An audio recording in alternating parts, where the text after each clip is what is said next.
હાય, આજે વાત કરવી છે બદલાતા વાતાવરણની. વાતાવરણ કેવું બદલાઈ રહ્યું છે. શિયાળો આવવાની શરૂઆત જ્યાં થવાની હતી ત્યાં આજે ચોમાસું આવી રહ્યું છે.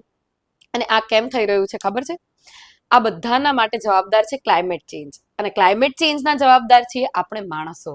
આપણે વૃક્ષો કાપીએ છીએ, આપણે પ્લાસ્ટિકનો ભરપૂર ઉપયોગ કરીએ છીએ ને જ્યાં ત્યાં પ્લાસ્ટિકને ફેંકીએ છીએ.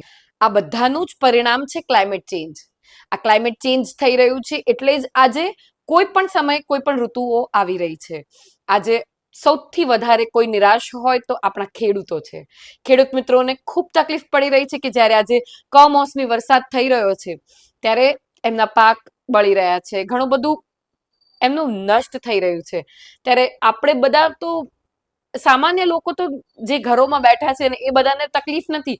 એમને એમ છે કે આજે કંઈક ઋતુ આવી છે પણ આ એક કંઈક નોક કરી રહ્યું છે કે આ કંઈક બદલાઈ રહ્યું છે ને જે ખોટું બદલાઈ રહ્યું છે. આ ન થાય એ માટે આપણે કાળજીપૂર્વક પગલાઓ લેવાની જરૂર છે. વધુમાં વધુ વૃક્ષો વાવવાની જરૂર છે અને પ્લાસ્ટિકનો ઉપયોગ ઘટાડવાની જરૂર છે.